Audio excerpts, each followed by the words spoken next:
Assalamualaikum warahmatullahi wabarakatuh.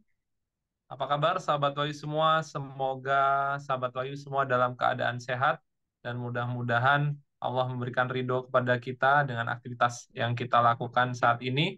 Dan salawat serta salam semoga senantiasa terlimpah dan tercurahkan kepada baginda Rasulullah Muhammad SAW. Sahabat Wahyu, insya Allah kali ini kita akan mengambil tema yang sedang ramai, lagi diperbincangkan, terutama mungkin yang di bagian Tangerang ya, terutama di Jakarta juga ternyata isu ini atau berita ini sangat ramai, yaitu tentang pagar laut. Nah, jadi kita akan mengambil tema Stop Pagar Laut dan Kapling Laut, Negara Tak Boleh Kalah Lawan Oligarki. Jadi memang beberapa waktu yang lalu masyarakat dan nelayan dihebohkan dengan adanya pagar laut yang diketahui sebenarnya pagar laut itu sudah dipasang dari tahun 2022 atau tahun 2023 dan luasnya itu kurang lebih yang ada di Tangerang itu atau kita sebut Project Peak 2 itu kurang lebih 30,16 kilometer. Nah, sedangkan berita yang berkembang saat ini TNI AL itu dan masyarakat sedang melakukan pembongkaran. Jadi ada judul dari CNN Indonesia hari Rabu, hari ini tanggal 22 Januari 2025 dengan judul TNI AL dan KKP akan bongkar pagar laut di Tangerang hari ini. Jadi TNI Angkatan Laut dan Kementerian Kelautan dan Perikanan akan membongkar pagar laut di Kabupaten Tangerang, Banten pada hari ini Rabu 22 Januari. TNI khusus TNI AL bersama Kementerian Kelautan dan Perikanan telah sepakat untuk melaksanakan pembongkaran tersebut. Nah, rencananya akan dilaksanakan pada hari Rabu 22 Januari 2025. Kata Kepala Pusat Penerangan Kapuspen TNI Maijen Haryanto saat dihubungi. Kemudian di berita yang lain juga terkait pagar laut Kabupaten Tangerang dibongkar pagi ini dan pembongkaran dilakukan oleh TNI Angkatan Laut bersama warga. Nah, namun sebelumnya saya ingin menyapa dulu narasumber kita. Assalamualaikum warahmatullahi wabarakatuh. Bang Rocky, apa kabar? Waalaikumsalam warahmatullahi wabarakatuh, Bung Wahyu. Kabar baik, Bung Wahyu. Masya Allah, ini pagar laut ini menjadi apa ya isu nasional sekarang, Bang Rocky, di mana memang terkait adanya apa sertifikat HGB sudah dikeluarkan, kemudian usut punya usut ini ada dimiliki oleh salah satu oligarki yang ada di Indonesia, bahkan nelayan antar nelayan juga saling bersih tegang, yang di satu sisi membela bahwa memang itu punya hak untuk melakukan pemagaran, tetapi tidak sedikit juga yang menolak gitu para nelayan atau masyarakat setempat yang menyatakan bahwa adanya pagar laut ini sangat merugikan nelayan karena memang menghalangi mereka untuk berlayar atau mencari ikan, Bang Rocky. Jadi masalahnya sangat kompleks. Kira-kira apa tanggapan Bang Rocky terkait pagar laut ini dan sekarang TNI akan melakukan pembongkaran bersama masyarakat, Bang Rocky? Ya, saya menyapa dulu para pemirsa sahabat Wahyu di berbagai penjuru negeri. Semoga semua dalam keadaan sehat walafiat dan diberikan rezeki yang berkah dari Allah Subhanahu wa taala. Nah, Amin. terkait dengan pagar laut, ini menurut saya masalah yang sangat krusial ya. Karena ini bukan persoalan siapa yang memagari, kemudian Hmm. kenapa harus dipagari, dan siapa Hmm. yang harus membongkar. Nah, kalau kita Ya, lihat pagar laut, ini persoalannya kan laut itu semestinya salah satu potensi dan aset negara yang dalam konstitusi itu mestinya digunakan sebesar-besarnya untuk kemakmuran rakyat. Nah, hmm. kalau kita lihat pasal 33 kan bunyinya begitu ya, bumi, air, dan kekayaan alam yang terkandung di dalamnya dikuasai negara dan digunakan sebesar-besarnya untuk kemakmuran rakyat. Maka kalau mau laut itu mau digunakan, mestinya harus orientasinya untuk sebesar-besarnya kemakmuran rakyat. Nah, Ya, rakyat yang mana? Ini menjadi pertanyaan sekarang. Kalau dipagari untuk kepentingan oligarki, tentu rakyat nelayan tidak kebagian. Bahkan ya. begitu dipagari, maka nelayan jadi kesulitan untuk Hmm. melaut kan situasinya. Apalagi panjangnya sampai puluhan kilometer. Kalau dibilang kan sampai 30,16 kilometer. Ya, Artinya nelayan kalaupun mau lewat situ nggak bisa, harus memutar jauh. Memutar jauh resikonya adalah biaya bahan bakar kan berarti. hmm. Terus kemudian waktu yang dibuang semakin panjang. Nah itu berarti kan merugikan nelayan. Kemudian benarkah itu memang tanah sudah dikuasai area pantai termasuk laut dan di coupling-coupling oleh pihak-pihak tertentu? Saya pikir itu harus diusut dengan tuntas. Hmm. Kenapa bisa di coupling dan untuk siapa, yang mengeluarkan siapa, yang bertanggung jawab siapa. Saya pikir ini perlu diusut dengan tuntas dan masing-masing pihak harus mempertanggungjawabkan sesuai dengan porsinya. Yang paling penting adalah kembalikan hak-hak masyarakat, kembalikan fungsi pantai itu, kembalikan fungsi laut itu untuk kehidupan bersama. Jadi Hmm. laut memang tidak boleh dikuasai oleh individu, oleh sekelompok orang, apalagi seorang oleh pengusaha ataupun para oligarki. Saya pikir ini yang harus didudukkan kembali eh, secara konstitusional. Tujuan kita bernegara itu untuk melindungi segenap bangsa, bukan untuk melindungi sekelompok orang, segelintir orang yang punya duit banyak misalnya atau oligarki Iya, yang mereka sebut itu. Begitu Bung Ayu. baik. Kemudian pertanyaan berikutnya begini Bang Rocky, banyak pihak juga yang menyayangkan kenapa harus KKP atau TNI yang membongkar, bukankah itu dipasang oleh ya misalkan kita sebut oligarki, kenapa kita tidak menyuruh atau memerintahkan mereka untuk membongkar karena mereka yang memasang Bang Rocky. Iya, saya pikir ini juga persoalan kita ya. Semestinya kan kita tahu banyak sekali institusi kita yang mengawasi pantai gitu. Hmm. Sebelum pagar dibuat itu kan sebenarnya ketika orang nancapin pagar kan kalau betul-betul laut itu dikuasai kita, dijaga oleh Ya. kita, dijaga oleh aparat kita, mestinya kan tahu kenapa Hmm. Anda memagari laut. Kan pasti dipertanyakan itu. Itu Iya. apa dasarnya laut dipagari? Siapa yang nyuruh? Kan harusnya sudah diproses lama itu harusnya gitu. Hmm. Mestinya gitu kira-kira kalau itu. Kalau ada yang memang patroli situ. Padahal kan situ laut kita kan ada yang menjaga, bukan laut kita itu dibiarkan tanpa penjagaan. Ada TNI AL di situ, Iya. ada KKP di situ, ada Bakamla, Badan Keamanan Laut, ada macam-macam institusi kita punya banyak dan aparat kita banyak yang tentu saja dibayar oleh rakyat, dibayar oleh negara untuk menjaga laut kita.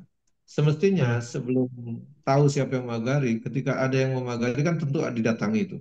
Didatangi Hmm. kenapa harus dipagar, siapa yang nyuruh, mana apa legalitasnya atau izinnya dan seterusnya. Kan mestinya begitu. Jadi Iya. tidak sampai sejauh ini. Kan memagari 30,16 kilometer itu tidak tiba-tiba semalam selesai itu seperti Hmm. pembuatan 1.000 candi gitu. Misalnya kan tidak Iya. begitu itu. Jadi orang kecuali orangnya sakti betul. Kalau sakti betul ya dia cuma duduk simsalabim langsung terpagar semua. Itu kan tidak mungkin di era sekarang. Nah tentu ketika dia memagari kan kalau memang ada patroli, ada bakamla, ada macam-macam, tentu dia akan lihat ini kenapa laut dipagari. Dan Hmm. tentu kalau dibilang tadi Bung Wahyu dipagarinya sejak lama, ya tentu berarti ada persoalan serius di negeri ini bagaimana kita menjaga laut kita. Sampai dipagari, entah siapa yang memagari, siapa yang bertanggung jawab di situ. Termasuk juga ada isu baru itu yang perlu kita perhatikan, laut di coupling-coupling. Gitu.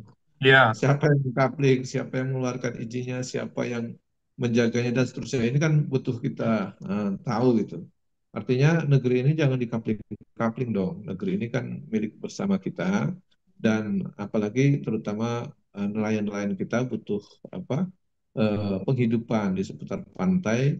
Siapapun yang hidup di situ secara turun temurun dan seterusnya, kemudian dia sebagai warga negara wajib dilindungi, dijaga dan Hmm. dilindungi, jangan sampai digusur semena-mena, diintimidasi dan seterusnya. Dan tentu laut kita juga harus dijaga supaya tidak terjadi abrasi, tidak terjadi bencana ke depan. Gitu Bung Ayu. Baik. Baik Bang Rocky. Sebenarnya siapa yang bertanggung jawab Bang Rocky untuk menjaga laut ini? Misalkan Bang Rocky tadi sampaikan ya, seharusnya laut itu dijaga gitu kan. Kemudian ini sudah terjadi beberapa tahun yang lalu. Sebenarnya artinya ini ada indikasi membiarkan hal ini sudah terjadi gitu kan. Meskipun sekarang pemerintah melalui aparatnya TNI AL dan KKP melakukan pembongkaran, tapi di sini ada indikasi lain bahwa sebenarnya hal itu sudah terjadi dan masyarakat juga banyak mempertanyakan seharusnya ya aparat-aparat ini mengetahui itu Bang Rocky. Tapi kemudian banyak yang bertanya, sebenarnya siapa yang memang bertanggung jawab untuk menjaga laut ini, Bang Rocky? Iya, Kalau laut itu kan aset nasional. Tentu yang menjaganya adalah aparat nasional. Kalaupun ada aparat daerah, tentu dia harus melaporkan ke aparat nasional yang punya kewenangan.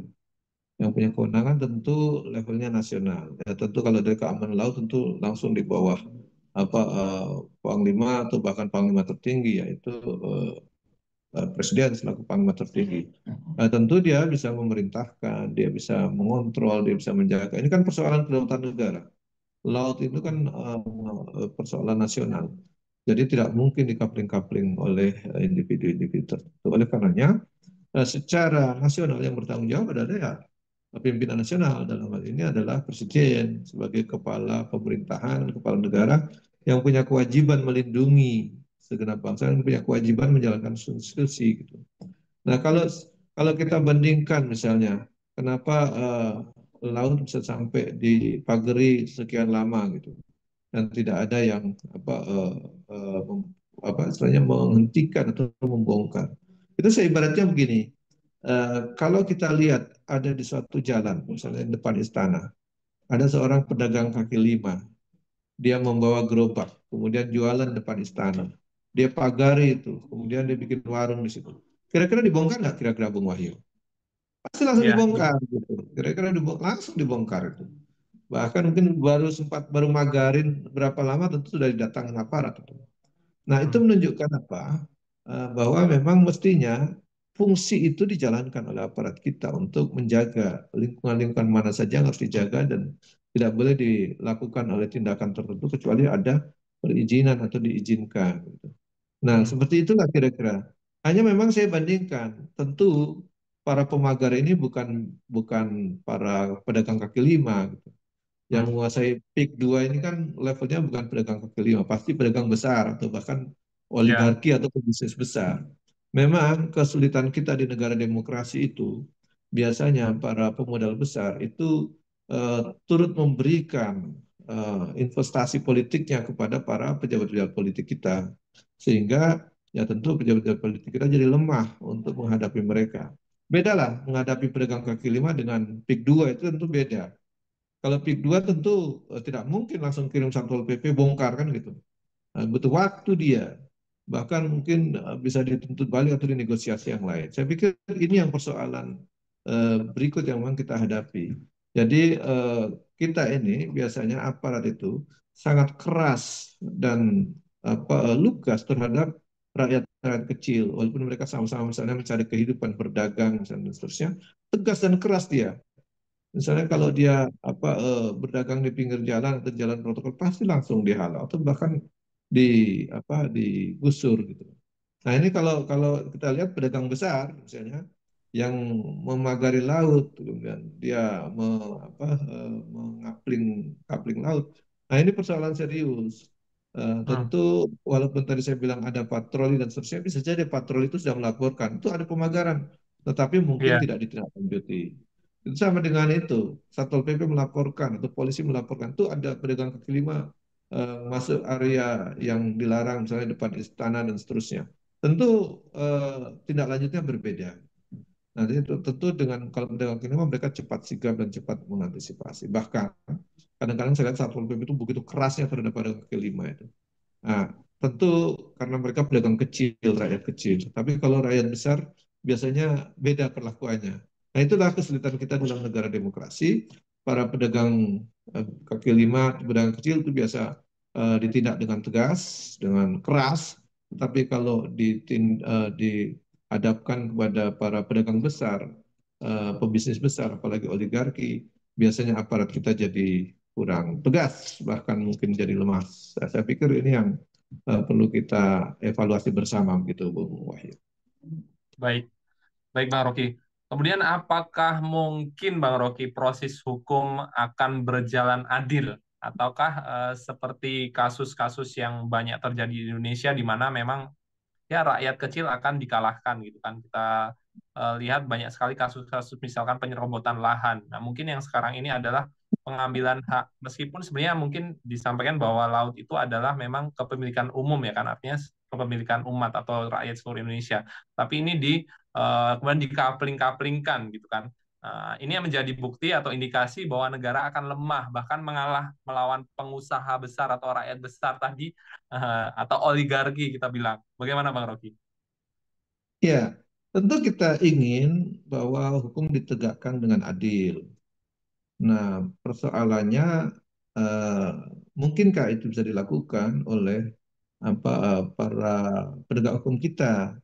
Sementara sampai hari ini eh, publik itu punya catatan banyak bahwa para penegak hukum kita itu juga akan kesulitan menghukum keras kepada para eh, pemilik modal besar atau kalau kita bilang para oligarki itu gitu. Fakta-fakta itu bisa kita lihat misalnya isu yang kemarin itu misalnya korupsi 270 triliun atau 300-an triliun Ya, dihukum 6,5 tahun misalnya. Sementara di sisi lain ada birokrat di daerah yang korupsi tidak sampai ratusan triliun, mungkin hanya ratusan juta atau sampai miliaran. Itu hukumannya juga bisa keras sampai 8 tahun, 10 tahun, dan seterusnya. Nah, ini menunjukkan bahwa hukum itu di negeri ini banyak sekali catatan tidak adil.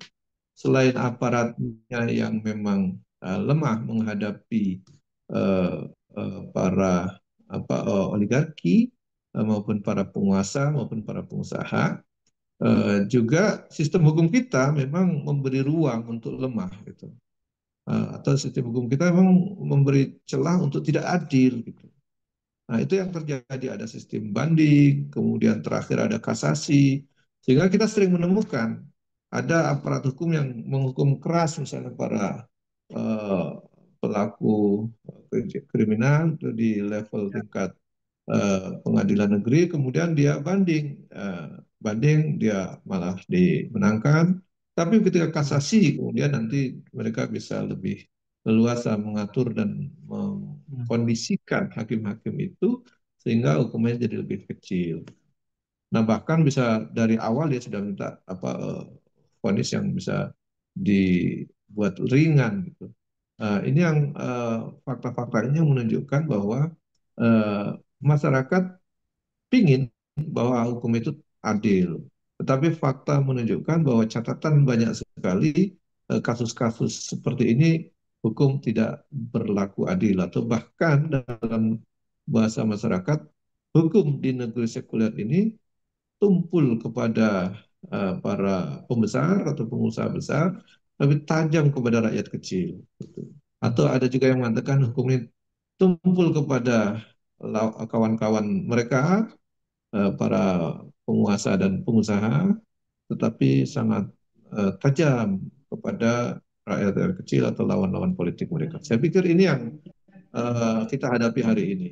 Ya tentu sampai tidak tahu waktunya kapan bisa terjadi perubahan kalau memang tidak ada upaya kita untuk sama-sama merubah sistem hukum yang seperti ini, di mana tajam ke bawah tumpul ke atas, atau tajam kepada lawan dan tumpul kepada kawannya sendiri. Ini yang terjadi hari ini, Bung Wahid. baik. Pertanyaan terakhir Bang Rocky, sebenarnya bagaimana kita ketahui apa ya, Bang Rocky sampaikan, sepertinya rakyat pesimis, masyarakat pesimis akan adanya keadilan gitu kan, dengan berbagai kasus yang sudah terjadi di Indonesia khususnya kan, bahwa keadilan itu susah didapatkan apalagi kepada rakyat kecil gitu kan, di mana memang perampasan lahan ini sudah sering terjadi. Nah, bagaimana penyelesaian masalah penjagaan laut dan perampasan tanah dalam Islam misalkan, apakah ada gitu, ada solusinya terkait hal ini supaya masyarakat itu mempunyai pilihan solusi, tidak hanya pasrah saja begitu Bang Rogi. Ya, kalau hukum dalam Islam itu terkait dengan laut maupun terkait dengan hak-hak kepemilikan umum itu diatur dengan tegas secara syariat, bahwa masyarakat itu bersamaan atau berserikat dalam tiga hal, al-kala, wal-ma, wan-nar. Jadi Hmm, dia berserikat memiliki kepemilikan bersama dalam hal air, baik laut, hmm, danau dan seterusnya, itu mestinya milik milik bersama masyarakat kita. Dibilang bukan hanya Muslim saja. Ada hadis yang mengatakan anasu suraka'u fis salas. Artinya semua manusia dalam hal kepemilikan umum yaitu laut, pantai, danau dan seterusnya itu menjadi milik bersama. Jadi tidak boleh ada satupun yang menguasai, satu orang pun yang memiliki sehingga orang lain tidak bisa mengakses itu. Nah, laut Hmm. dalam pandangan Islam itu kepemilikan umum, pantai kepemilikan umum, sehingga tidak boleh dikapling dia posisinya itu. Semua warga, semua manusia bahkan bukan hanya Muslim saja, dia punya hak untuk menggunakannya, walaupun tentu diatur supaya teratur gitu. Tidak, tapi tidak boleh dilarang sama sekali atau bahkan dikuasai orang tertentu saja, tidak boleh. Nah, itu cara pandang Islam mengatur bagaimana ke, kepemilikan bersama. Jadi dalam Islam itu diatur ada kepemilikan itu ada yang bisa milik bersama umat atau manusia harus digunakan sama-sama misalnya jalan, jembatan, laut, danau itu harus dimiliki bersama sehingga tidak boleh ada yang dominan salah satu atau menguasai salah satu. Kedua ada kepemilikan negara. Ya kalau negara yang punya berarti tidak boleh juga diganggu-ganggu oleh atau dikuasai oleh individu gitu. Nah, juga ada kepemilikan individu yang diberikan, misalnya kepemilikan rumah, mobil, sebagian tanah. Itu memang ada boleh di kepemilikan individu, walaupun dalam Islam itu diatur. Kalau memiliki tanah, kemudian 2 tahun diterlantarkan, maka diambil alih lagi oleh negara. Tidak peduli dia apa menguasainya berapa lama di situ, tetapi kalau dalam 2 tahun tidak dihidupkan secara berturut maka tahun ketiga dia diambil alih oleh negara. Saya pikir itu hukum-hukum dalam Islam sehingga melindungi hak-hak bersama. Jadi semua warga negara bisa terlindungi. Tidak peduli warga negara itu mau Muslim maupun non-Muslim. Makanya ada Hmm. hadisnya itu nasu suraka ufis salah itu. Jadi kalau wal ma'wanar padang gembalaan atau hutan dan lainnya itu juga milik bersama. Anar itu dalam konteks energi ataupun api gitu. Barang tambang yang berlimpah, energi yang berlimpah itu harus milik bersama, tidak boleh dikuasai oleh individu dan seterusnya. Inilah keadilan Islam. Saya pikir ini yang perlu juga kita pelajari bersama. Jadi konsep-konsep Islam itu sangat bagus. Cuma kita ini kadang-kadang ditakut-takuti gitu, bahkan dimonsterisasi bahaya kalau apa Ya. ajaran Islam itu begini begitu dan seterusnya. Ini yang mesti saya pikir cara pandang itu yang harus kita ubah, Bung Wahyu. Nah, bagaimana contoh dalam catatan sejarah perlindungan warga yang memiliki kepemilikan individu misalnya sebidang tanah dan seterusnya tidak boleh Ya. dirampas sama sekali kecuali diberikan atas kerelaan. Nah, walaupun itu sifatnya proyek yang memang kepentingan negara atau kepentingan nasional, tidak boleh merampas gitu. Tapi harus Hmm. atas kesadaran, edukasi dan seterusnya kalau memang perlu. Saya pikir warga negara kalau dia tahu bahwa memang untuk kepentingan nasional, kepentingan bersama untuk kemakmuran rakyat, saya pikir warga negara juga akan memberikan keluasan. Ada suatu kasus Bung Wahyu yang saya ingin mencontohkan bagaimana perampasan tanah di masa kekhalifahan Umar bin Khattab kala itu di Mesir. Di masa Gubernur Amr bin As ada seorang Yahudi yang tanahnya masuk dalam area perluasan pembangunan masjid. Nah, ini saya katakan kategorikan ketika Amr bin As dia ingin membuat proyek strategis untuk kepentingan umum. Nah, kemudian ada Hmm. tanah seorang Yahudi yang masuk di dalamnya. Dia apa melakukan tindakan ingin menggusur itu. Gitu. Padahal itu proyeknya proyek strategis dan proyek untuk kepentingan umum. Bikin masjid itu kan akan dipakai umum juga. Tapi Hmm. melakukan kepentingan umum pun tidak boleh melanggar, gitu. Nah, tidak boleh merampas. Beda dengan hari ini proyek strategis nasional itu kita tidak tahu itu kepentingan siapa. Apakah untuk kepentingan umum bersama atau bagaimana nggak jelas sampai sekarang bahkan menggusur. Gitu. Nah, kala itu Yahudi yang tanahnya akan digusur itu dia melapor kepada Khalifah Umar dari Mesir pergi ke Madinah untuk melapor kepada Khalifah Umar bahwa dia tanahnya akan dibangun masjid dan dirampas oleh gubernur Mesir Amr bin As. Maka Umar mengambil tulang kemudian digaris dan diserahkan kembali uh, kepada gubernur. Gubernur langsung membatalkan apa bangunan masjid itu dan menghentikannya. Kemudian walaupun akhirnya sang Yahudi itu akhirnya masuk Islam dan menyerahkan tanahnya. Tapi ini satu fragmen, cerita yang sangat uh, bisa kita jadikan pelajaran bahwa merampas tanah milik individu siapapun dia, mau agama apapun dia, itu tidak boleh oleh negara itu, kecuali sudah diberikan secara sukarela atau diberikan dengan kerelaan dia. Nah, ini yang pelajaran kita. Kalau dulu di Mesir itu satu Yahudi bisa melapor kepada Khalifah Umar lalu mendapatkan keadilan, hari ini bukan satu orang yang tanahnya dirampas, bukan satu Yahudi yang tanahnya dirampas. Berapa banyak orang Muslim di Banten yang tanahnya dirampas, atau mungkin daerah-daerah lain juga dirampas. Tapi Hmm. karena tidak ada Khalifah Umar atau tidak ada pemimpin yang sekaliber Khalifah Umar, tidak bisa kita ngadu, nggak ada khalifahnya hari ini. Ya walaupun kita tahu ada beberapa pemimpin yang mengaku seperti Khalifah Umar, tetapi mereka tidak punya karakter itu dan tidak menerapkan sistem sebagaimana dilaksanakan oleh Khalifah Umar. Oleh karenanya, saya pikir ini kesadaran kita bersama, belajar banyaklah kepada sejarah Hmm. Islam yang baik, tentu kita bisa ambil dan kita bisa terapkan semampu kita, sambil kita mempelajari terus untuk berusaha menerapkannya secara sempurna untuk kehidupan kita sehingga lebih barokah, tidak banyak lagi kemaksiatan, tidak banyak lagi kezaliman yang dilakukan oleh pihak-pihak yang berwenang atau berkuasa atau yang lebih besar menindas kepada rakyat-rakyat kecil. Saya pikir ini yang menjadi catatan saya, Bung Wahyu.